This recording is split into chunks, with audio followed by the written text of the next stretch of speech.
2024 ended with a shocking image that we saw on a security camera in Manhattan of a man coming out and shooting UnitedHealthcare CEO Brian Thompson on the streets of New York. December 4th is how that month started. And then proceeded into a manhunt, eventually finding Luigi Mangione. The man is accused of being that shooter. And let's be honest, with all evidence, he probably is. We got the gun. He looks like the guy on camera. He has the manifesto. It's him. Joining me to discuss, Robin Dreeke, retired FBI special agent, chief of the Counterintelligence Behavioral Analysis Program.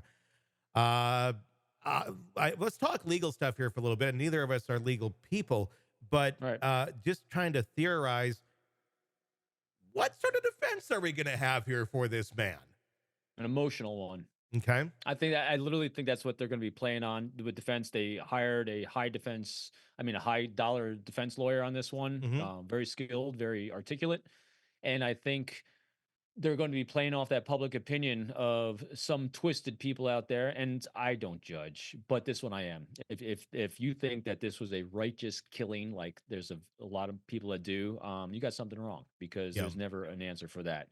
And so I think they're really going to be playing on that in this in the jury, because you claim innocent, and so there's going to be a tactic, obviously, to attack the evidence, how it was collected, but they're going against NYPD on this.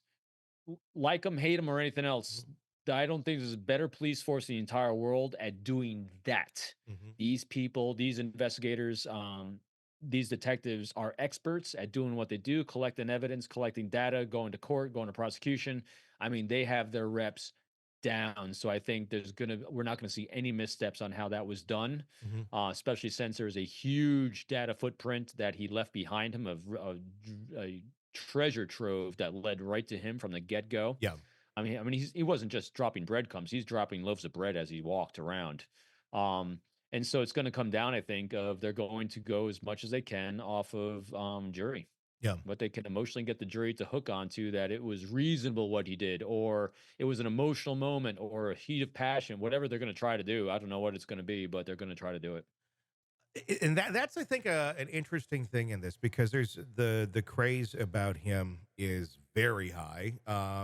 There's a large percentage of the population that agrees with him. I mean, you can agree with arguments, but you can't agree with shooting the guy on the street. And I don't know that everybody agrees with shooting him on the street, but I would say that they don't really feel any empathy for that happening. Right. And that's an interesting thing. But I think some do feel like, well, this had to happen. Unfortunately, we had to get there for things to change. I don't think this is going to change very much. No, and we did it in your last show too, and I want to pull this apart because I want people that are actually kind of feeling that compulsion to sympathize with him as this social justice warrior, to really look at this outside of what social media put out about him as a social justice warrior. It is bunk.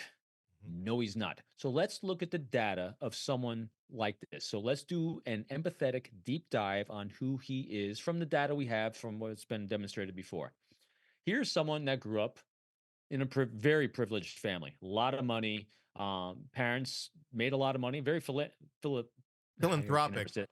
That's it, philanthropic We about their all got money, our the words. donations, but very privileged. Went to Yeah. private schools, valedictorian. Very much look at me, look at me, look at me. Very successful kid. He goes off to Penn State. Very successful. All these great successful things coming from a very wealthy, capitalistic family. So now he goes off and he's out of touch with his mother and his parents for up to 6 months. And during this time period has been purported, by what we see from the limited data points that we're getting, like the rest of us do on media, that he had some sort of back injury or anything like this. Now, from this point forward, what the narrative that was put forward that made him this social justice warrior was that he was 26 years old. He's kicked off his parents' health insurance plan. He's injured. And now, because the UnitedHealthcare represents the big bad guy that disenfranchised him, that was bad against his health and all his friends' health, he took him out because we need to do social justice and reform the system. Let me paint a different narrative, which is a lot more accurate. So here's someone that's been the center of attention for so long his entire life. Mhm. He falls off the grid. He goes to Hawaii. He's hanging out with a bunch of surfer dudes. A bunch of surfer dudes who his roommate was on Fox one night saying that he actually put the idea to do a book study where they actually read things like Ted Kaczynski's book and all the other books that are about these social justice warriors. They sits around in a cabal. They're validating each other about the system and how the system's corrupt, being wound collectors, victims, and that he's now potentially, as another doctor put out there, he's on pain meds most likely for his back injury. So you Mhm. put some chemical imbalances going on. You put this wound collector victim mentality. You put someone down there that has been the center of attention his entire life, and all of a sudden he's not the center of attention. He's got a group of friends that say, "Hey, we need to fight the man." He goes, "I'll do it because I haven't been the center of attention for that long." Mhm. So here's the real data.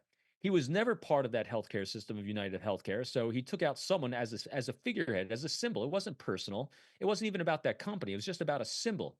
Symbolism along the way. He's got choo-choo train money, from Monopoly money in his backpack. He has inscribed, the words from the book, on the shell casings. This is all me, me, me.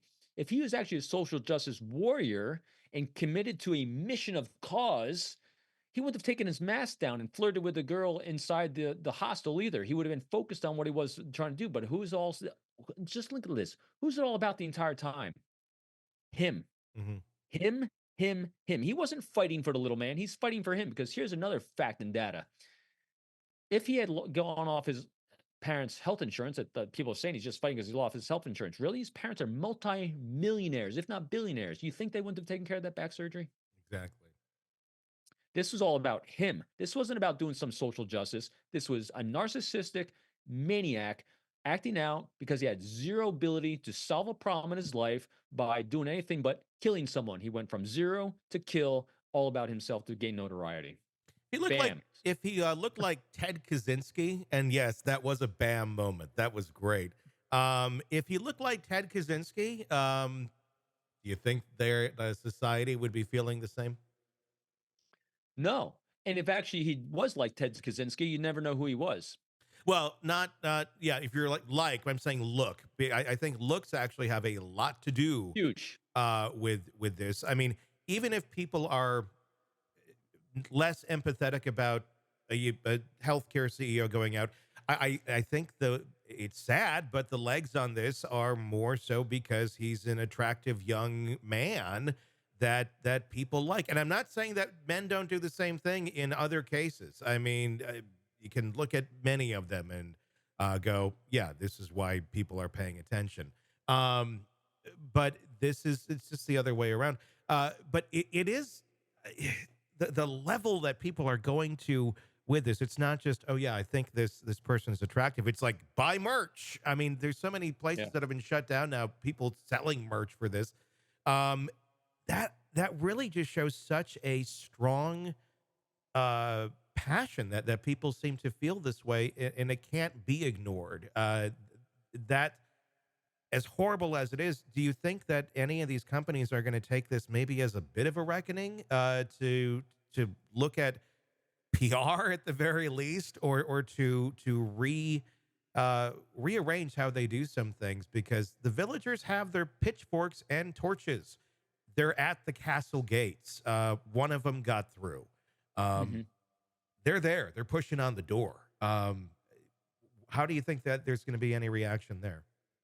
Well, there should be. Yeah. I mean, anytime something of tremendous impact or tragedy happens, makes us all reflect. Hmm. Hopefully, so healthy. I'll couch it like this: it forces healthy people to reflect. Hmm. Healthy people own their behaviors. Healthy people look in the mirror when something tragic happens and say, what was my culpability in this? Hmm. What could I be doing differently? What could I do differently so that I can't inspire someone to feel that way and they want to seek out retribution against me or anyone of my company or anything like that. So it should make us as a society, as individuals, as corporations more reflective every time something tragic like this is happening. Um, so that could be a real benefit of this, because again, we'll look at the glass half full that someone tragically had to give their life, but maybe we will see, some reform in the system. And, but it's still at the end of the day, this guy was not a social justice warrior looking for reform, or I think he's looking for making it all about himself. And so that's where he'll be answering as well. Let's talk about the family real quick because the mom had made a comment, uh, and I'm just going to paraphrase here, something to the effect of, "I could see him doing this." Mhm. That's that's a powerful one. It kind of reminds me of Koberger a little bit. I mean, the mom never said anything in Koberger's case, but from the Howard Blum book, the kind of the vibe that we get, at least that's my conjecture, is kind of like, yeah, we're not that surprised. And they had been looking for him. He kind of went off the grid for 6 months. He's an adult, so they only had so many things they could do other than look for him. Um, how do you think they're going to factor in on all of this and just their knowledge of his personality, or just in any way, shape, or form, looking at how they play not necessarily a role in the killing, but a role in the story. I think they play a big role in the story, and I think they're going to play. Again, my conjecture on is they're going to play a big role on the prosecution side. Hmm. I think they're going to help paint that arc, that life arc, because a lot of times we have a hard time filling in the data points on the life arc to say this makes sense.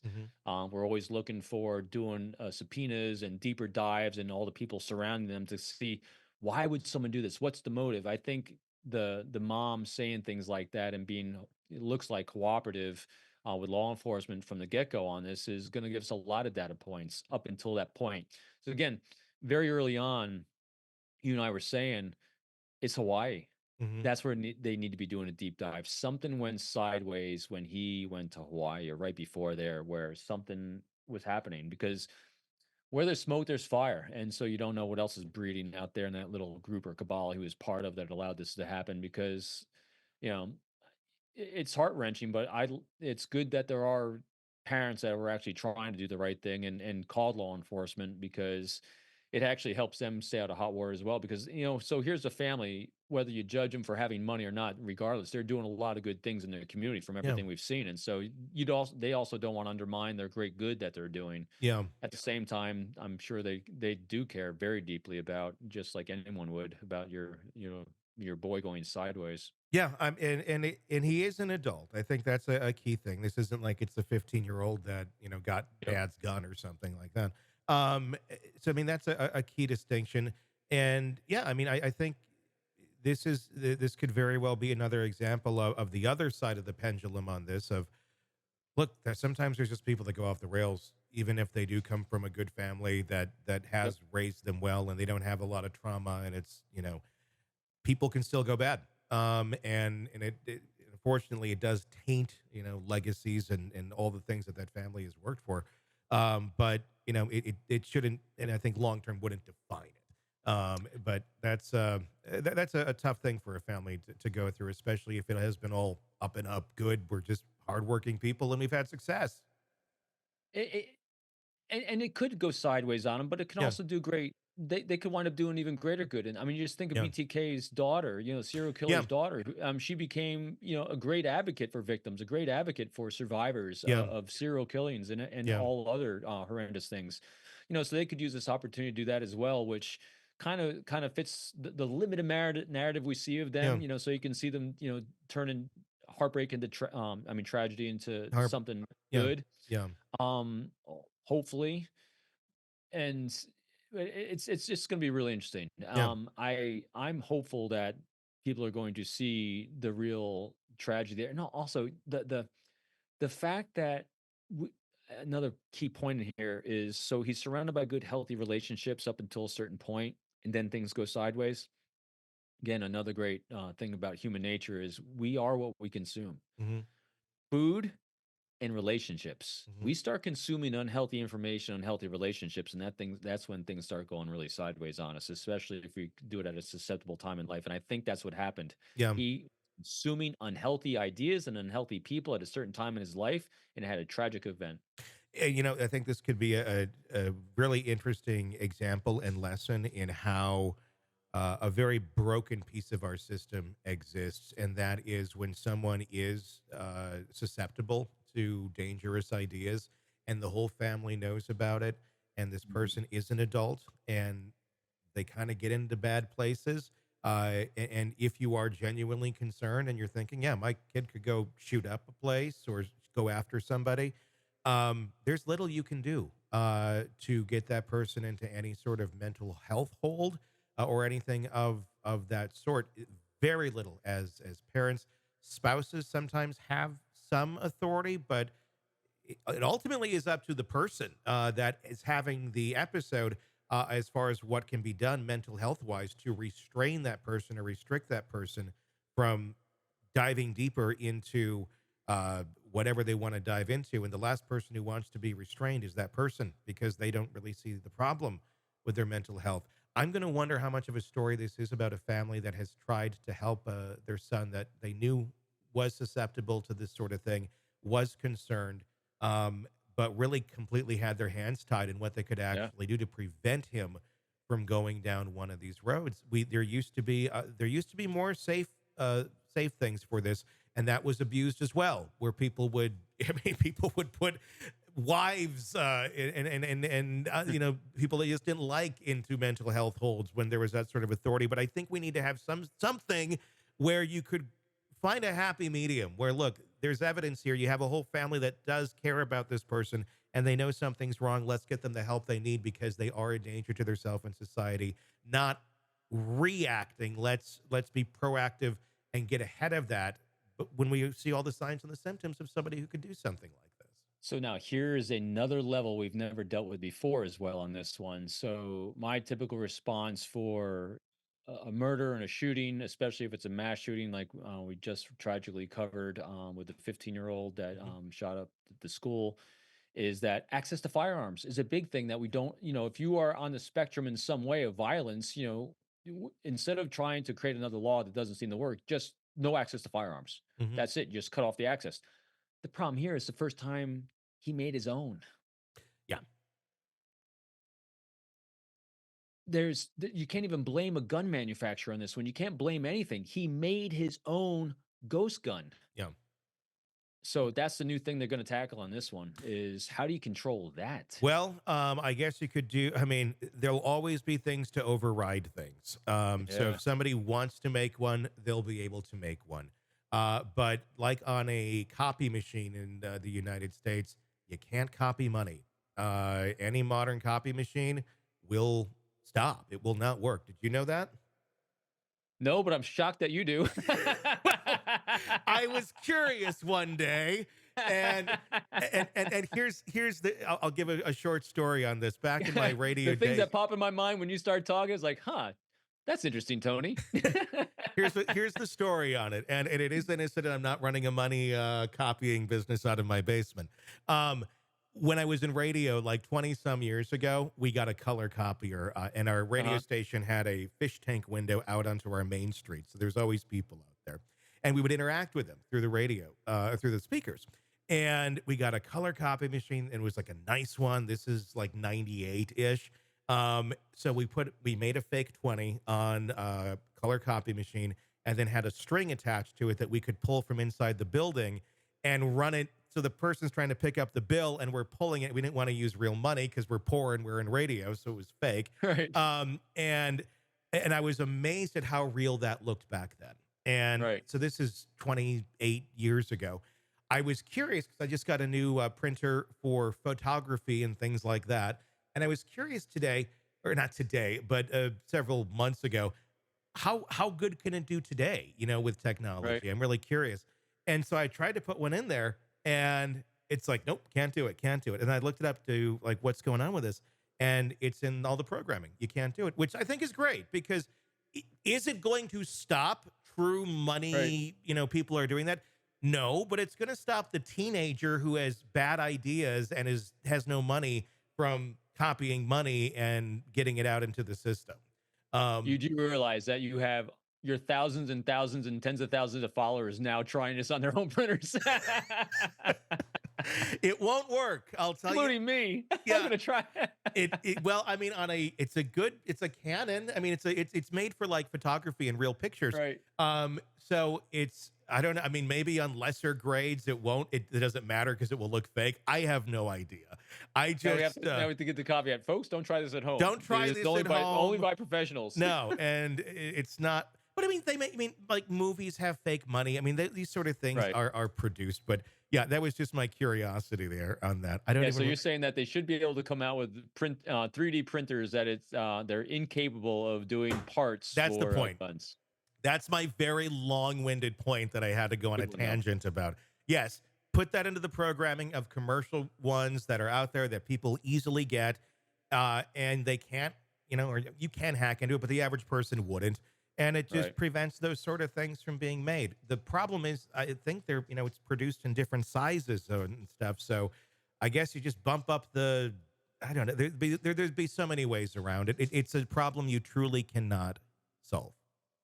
Yeah, it's a tough one. If someone is hell bent to kill someone, they're going to figure out a way to You do can it. put roadblocks in place on this by preventing the software from doing it for someone who just thinks they're going to do this. Now they have to be a tech person that can get around those roadblocks. Yeah. It's like gun laws. It's like it's not designed to prevent, but it's designed to prevent the ones who shouldn't. And we should have maybe more things in place that are a little more in line with reality. So this then brings me to the overarching thing of how I stayed to be this positive person at all times because of my study of history. And so now I've been referencing TV shows a little bit more to give a taste. I'm also as you know, a huge science fiction fan. Mhm. I'm also a huge Battlestar Galactica fan, especially the new one that came out in the early 2000s. And all this has happened before, and all this will happen again. So as new things are invented, things will be invented to counter them. The new things happen. We are always a pendulum as a species. Yep. Between swinging from one extreme to the other. Every now and then we come back center, and for a few years, things are rocking really good, and then it swings again. But here's where it's really good to keep positive. We'll all be okay. Life doesn't go from 0 to 100. It's 0 to 1 mile an hour. We figure out the system in which we're living. We figure out how to stay safe and keep those safe around us. And that's why we do so well on these shows, because we educate the world on how to stay safe and take care of each other to stay away from the crazy around us. And that's the positive note as we walk into 2025. Hey, thanks for checking out the video. Be sure to follow us wherever you download podcasts, and especially Apple Podcasts, where you can get advanced episode and premium content on our premium channel right there. Also, be sure to follow us on social media so you don't miss any breaking updates on the stories that matter to you most. We're on TikTok, X, Instagram, Facebook. Just search Hidden Killers Podcast with Tony Bruschi, and you'll find us right there. Again, thanks for watching.